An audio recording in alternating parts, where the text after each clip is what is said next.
Thanks for making CCC Online a part of your week. Today, we're kicking off a brand new series called Rooted. You picked a great day to tune in. I hope this online service is helpful, and that's exactly what you need today. I hope it's the highlight of your week.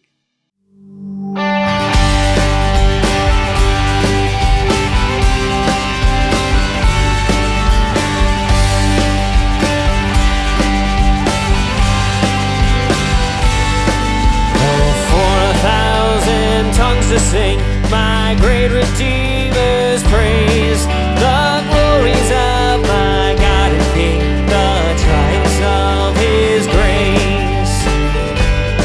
My gracious Master and my God, assist me to proclaim, to spread through all the earth abroad the honors of Thy name. So come on and sing out. Go loud, there is one great love. There is one great love. Jesus.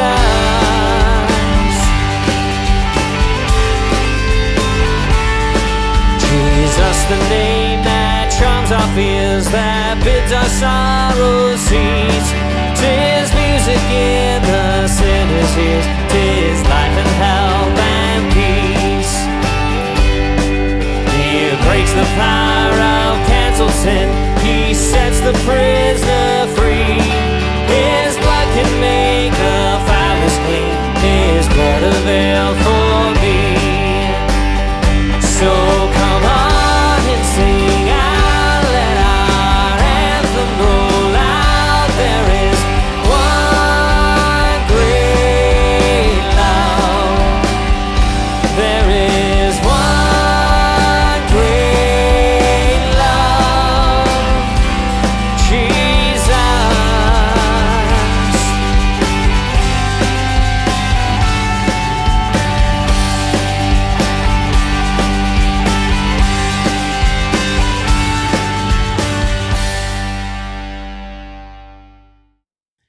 Well, hey folks, thanks for tuning in today. If you're watching or listening to this on Sunday, well, just know it's a special day around here at CCC because it's a food truck Sunday, which is always fun because it's food from a truck. And what's better than that? And it's also a special day because we're launching a new series today called Rooted, where we're looking to have the roots of our spiritual lives go deep and wide in order to anchor ourselves in the timeless truth and power of God. And to kick this series off, I'd like to look in the Bible at the first 4 verses of the book of Luke, the Gospel of Luke. So let's check it out. Here it is, Luke 1 through 4. Many have undertaken to draw up an account of the things that have been fulfilled among us, just as they were handed down to us by those who from the first were eyewitnesses and servants of the word. Therefore, since I myself have carefully investigated everything from the beginning, it seemed good also to me to write an orderly account for you, most excellent Theophilus, so that you may know the certainty of the things you have been taught. There's nothing more foundational to who you are as a Christian, what you believe and how you live. You know, there's nothing more foundational than how you regard the Bible and how you approach the Bible and how you understand the Bible. It's central to everything else we do and are as Christians. So the big question is, how should we approach the Bible and how should we view the Bible? And to get at that, here we are at the very beginning of this series, at the very beginning of Luke, where there are these statements that help us in a tremendously clear way to understand in part what the Bible is. And essentially, it tells us that it's the truth, which we've got to get if we're going to be rooted in our faith in any way, shape, or form. The Bible is the truth. So these verses here, verses 1 through 4 of Luke, if we read them carefully, Luke is saying this to Theophilus, who's the person Luke is writing this account of the life of Jesus for. And here's basically what Luke is saying. He's saying, hey, I went to the eyewitnesses and then I investigated the other written accounts of Jesus' life that already existed all by themselves based on the eyewitnesses. And after I'd done a very thorough investigation, I put it into a single orderly account of the life of Jesus, which is what I'm giving you now.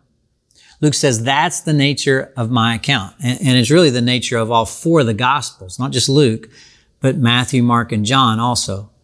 And when he says this, when Luke makes this case, he's flying in the face of what has become a cultural, current, popular belief about the Bible. Because our current popular culture in recent years has developed a view of the Bible, and particularly the Gospels and the New Testament, that's getting so ingrained in people's view of the Bible that it's almost assumed. People say, well, this must be the way that it is. And you'll catch it all over the place. Like if you Google, this will come up on college campuses. It's certainly promoted. You'll see this view proliferated in articles and news outlets. People have just latched on to the ideas and are just assuming that these ideas are the way that it is without really much thought at all. And here's what folks are saying and grabbing onto. Three things. Number one, after Jesus died, many legends grew up about Jesus' life, and these legends, as they expanded, also circulated around. And of course, as time went on, these legends, they changed and embellished who Jesus really was. The legends kind of grew about him. That's number one. Number two, finally, eventually, many of these legends were written down, and we ended up with lots and lots of gospels or accounts of Jesus' life.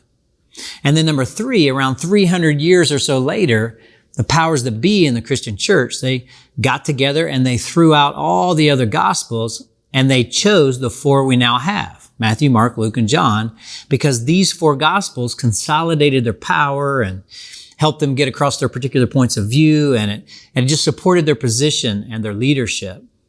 So just so we don't miss this, let me just reiterate it again. There are all these legends that sprung up. Later on, there were all these different gospels. And finally, the four were chosen and all the other gospels were left kind of on the cutting room floor, sort of like a movie. Now, the only problem with these three ideas is that they're all completely wrong. I mean, outside of that, they're okay, but they're all dead wrong. And because these ideas are just ingrained and assumed now by so many, we actually got to do a little work to address them and see why they're wrong. So let's think about this. The first one, they're all legends passed down. Luke here is saying, no, they're not legends. He says, my gospel is made up of eyewitness testimony that's been carefully preserved right from the mouth of the living, surviving eyewitnesses.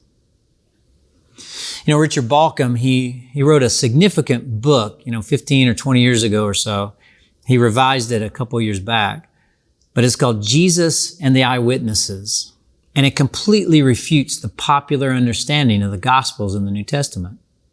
And in that book, he makes the point that in ancient times, historians valued eyewitness testimony almost supremely.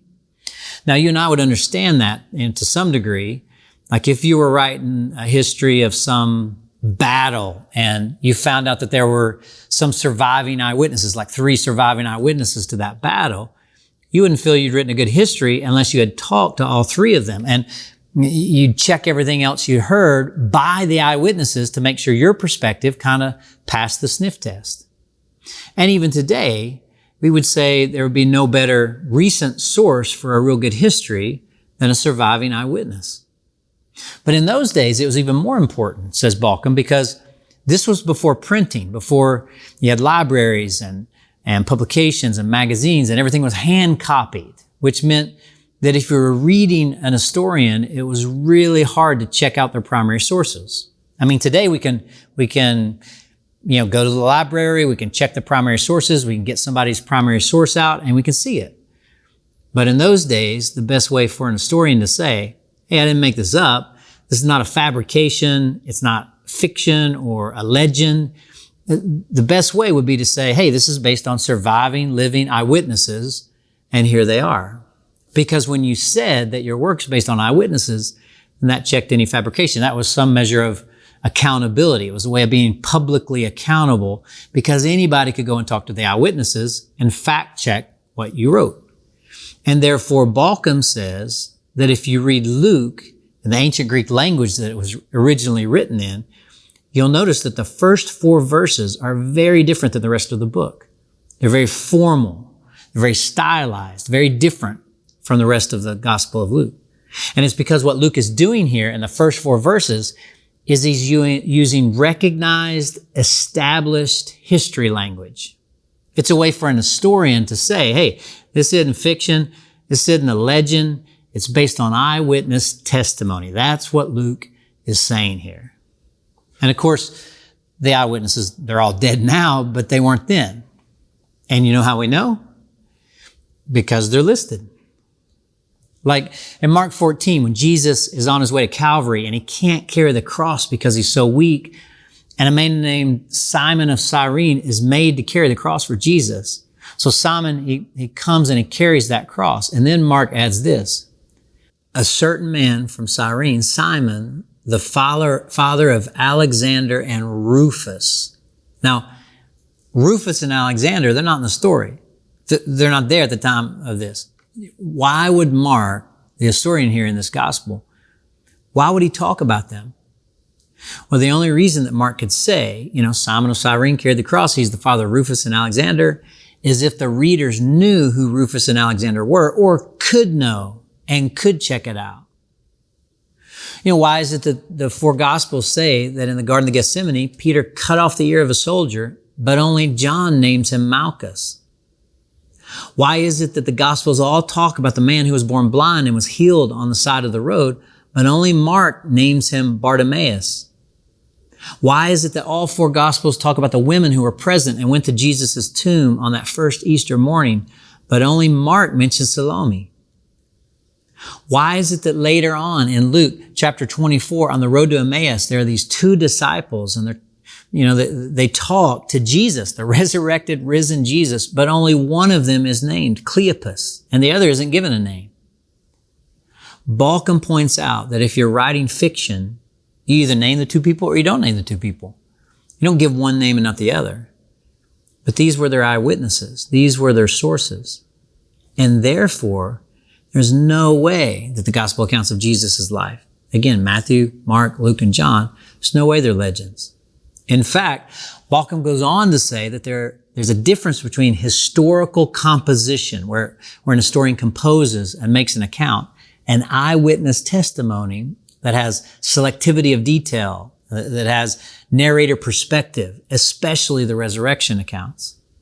See, all through the Gospels, you've got eyewitness testimony because they're not legends. Luke says they're not legends. There's no evidence within the text that says they're legends.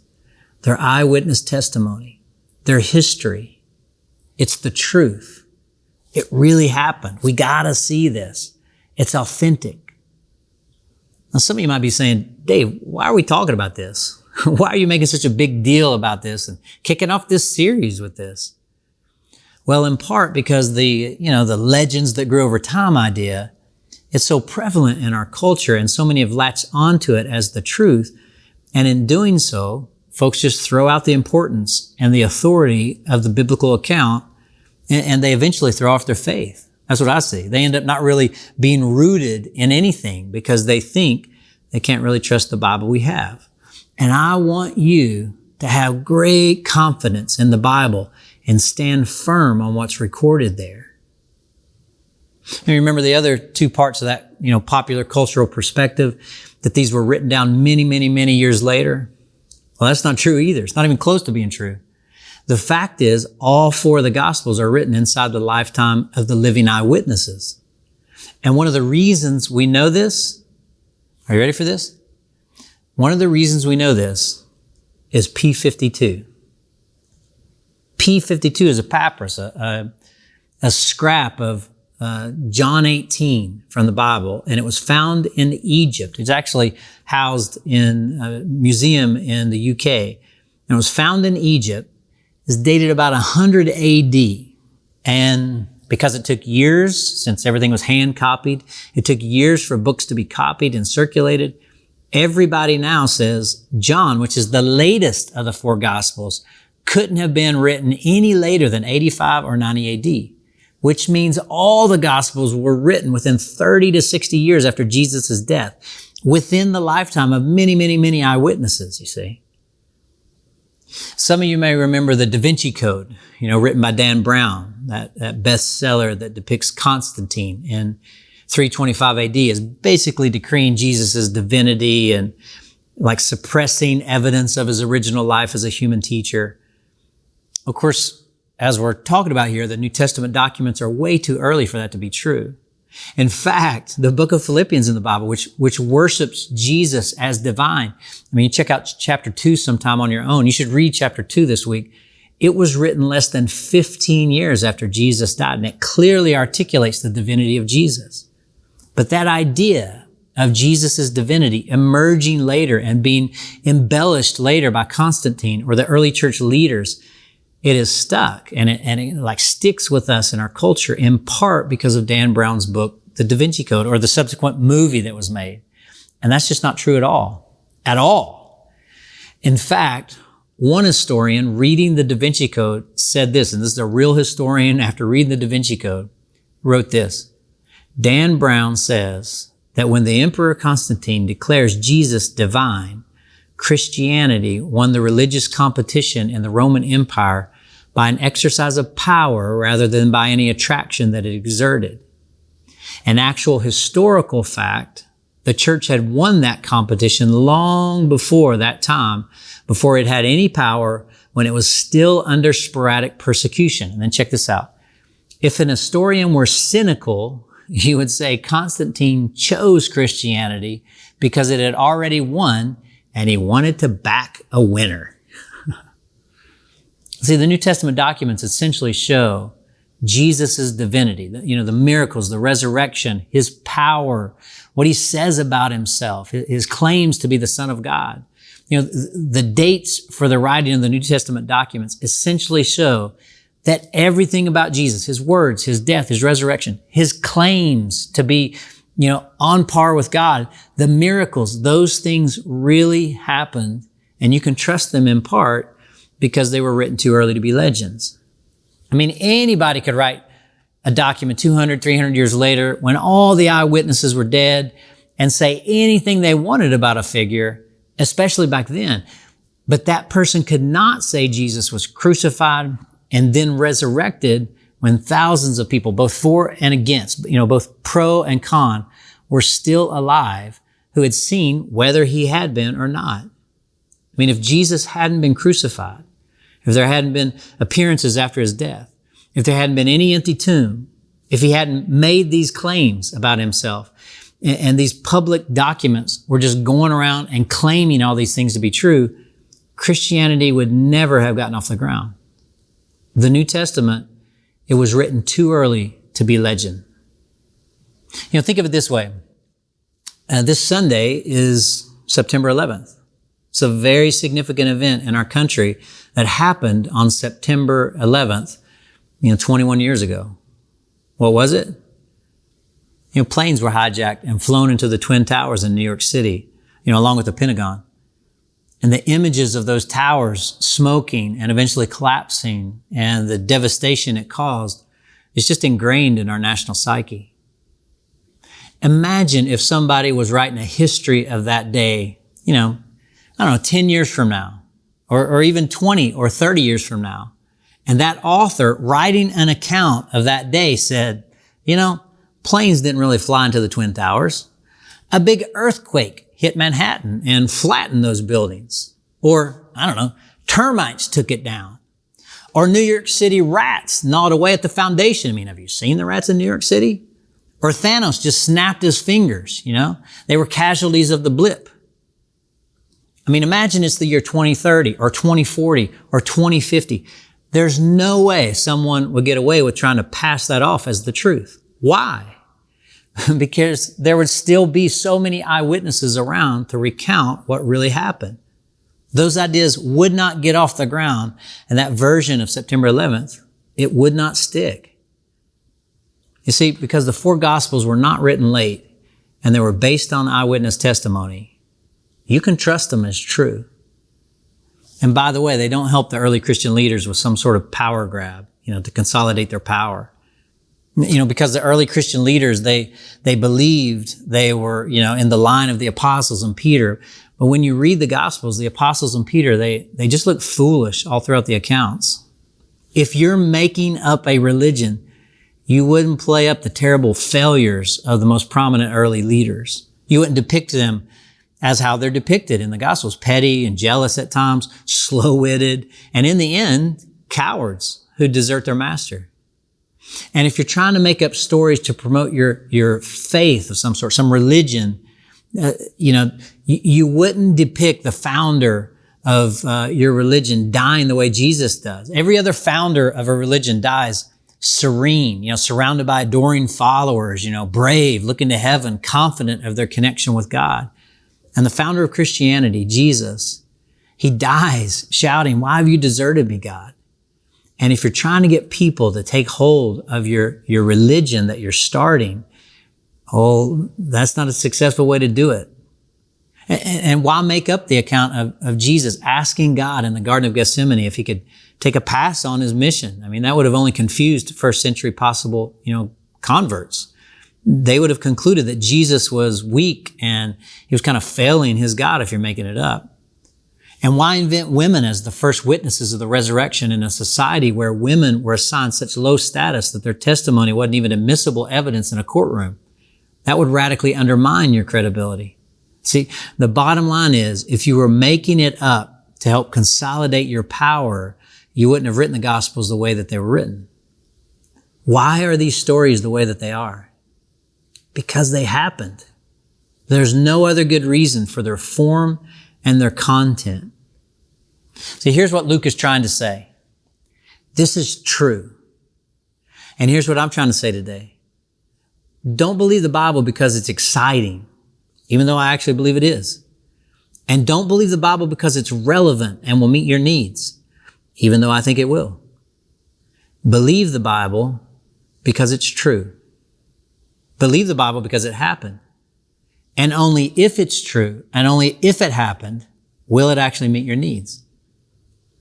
You know, I mentioned earlier that one of the reasons we're making such a big deal of this today as we launch this series is because so many people, they're throwing off the Bible and discarding it as if it's not all that important or relevant or trustworthy. And it kind of surprises me how many people who go to church or call themselves committed Christians, they just throw off the Bible because of the reasons we're talking about today. They've just kind of been, pulled down that cultural claim, legends idea without thinking it out. I want you to have supreme confidence that the Bible we have is something you can stand on as true and trustworthy. You know, another reason we're talking about this today, though, is because I want to challenge you. Listen, if it's true, if the gospel accounts in the New Testament, if they're true, which we're obviously saying they are today, then it should be the centerpiece of your faith. It should take a place of supreme importance in your life. It should be rooted so deep in your heart and life. I'm trying to push us to be more and more and more biblical, not because we worship the Bible. We don't worship the Bible. We worship Jesus. But the Bible is the only revelation of Jesus I have. It's the only place to go. To deeply know the word of the Lord in order to know the Lord of the word. That's what I hope is true for you. It's the number one way to grow your faith. It's a daily interaction and devotion to the Bible. So what are you doing with this? What part does the Bible play in your daily and your weekly rhythm? Is it just on the, the periphery, on the outskirts? Or is it right in the heart of your life and faith? Because if it is, well, that's a game changer. Lloyd Douglas, he wrote a lot of books. The best known was something called The Robe. It was a novel called The Robe. But when he was in college, he lived in a boarding house. And in this boarding house, he shared the first floor with a retired wheelchair-bound professor. And this professor and Lloyd Douglas, they had this brief interaction every morning because Mr. Douglas, he would stop and he would knock on his door and he would open it up and he would ask the professor this question. He'd say, "Tell me the good news for the day." And the professor had this habit. He'd reach over and he would pull off of the table this tuning fork. And he would hit the tuning fork against the metal part of his wheelchair, and he would let that tuning fork vibrate up against his ear. And as that tuning fork would vibrate, he'd say, "That, Mr. Douglas, is middle C. The tenor down the hall sings flat. The piano upstairs is out of tune, but that is middle C. It was middle C yesterday. It's middle C today. It will be middle C tomorrow." You and I, gang, we need a middle C. You and I need something in our lives that never changes, because everything else in our world seems to change all the time, doesn't it? Nothing seems to be stable. Nothing is static. Everything in our world is changing, everything. Would you agree that you and I need an unchanging place in our world? Like the weather changes, the economy changes, cultural opinions change, our attitudes change, our opinions change, our convictions change, our desires change. I mean, the person you married is not the person you married, and the person they married is not the person they married. We change. The world changes. And we need a place in our lives that never, ever, ever changes. And the Word of God, the Bible, the gospel of Jesus Christ, it can, and it will, and it should be that for all of us in our lives.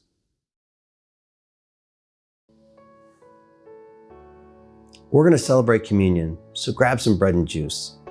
The bread reminds us that Jesus gave up his body for us, and the juice reminds us that his blood was spilled. We eat the bread and we drink the juice to remember in a tangible way that God has shown us his grace and forgiven us, that we've been made right with God because Jesus sacrificed himself. It's all about what Jesus did for us. Communion is about remembering Jesus because he's the one. He loved us first, and we honor and celebrate the mercy we have, all that we've received because of him. Let's celebrate communion now.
You have walked with me for miles, and you brought courage through my trials. Oh God, how you've been good to me.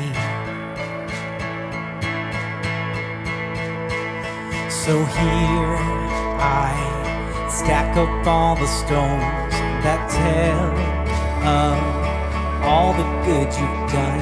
Oh God, how you've been good to me. So I'll place no other gods before you, no other gods before you. I know they don't work, so I'll place no other one above you, no other thing beside you. You are God alone. So when my eyes tell me to run, remind me of the battles you have won. Oh God, how you've been good to me, how you've been good. So I'll place no other gods before you, no other gods before you.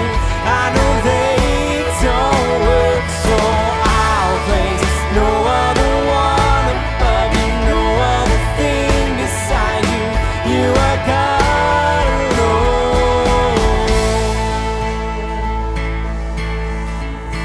In the morning, you have my attention.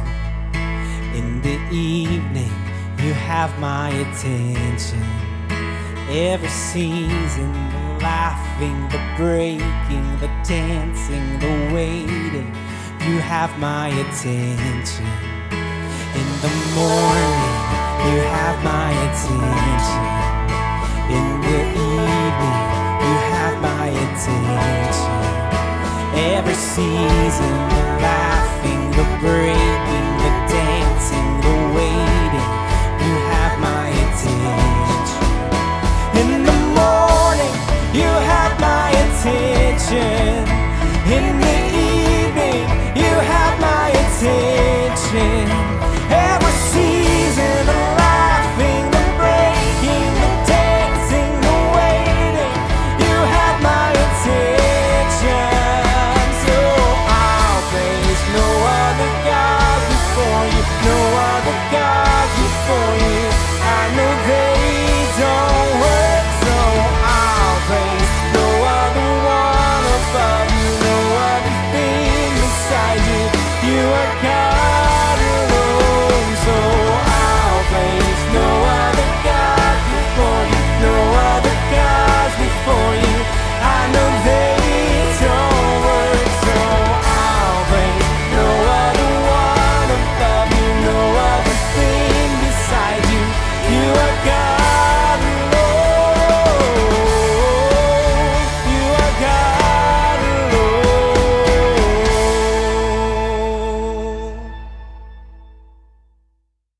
Thanks again for tuning in and spending some time with CCC Online.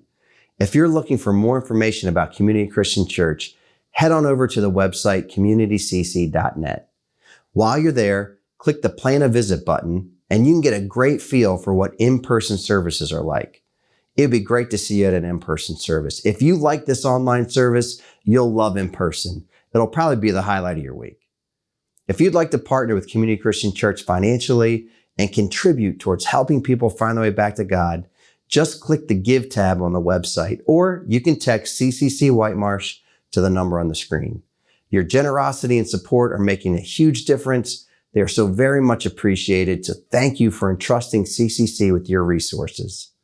Now, if you're watching this on Sunday morning, you're in luck because today is Food Truck Sunday at CCC. There are a bunch of food trucks out back on the parking lot, a big old tent set up. Come on out and say hi. I'd love to see you there. I'm glad you spent some time with CCC Online today. See you back here next week for week 2 of Rooted. Take care, everybody.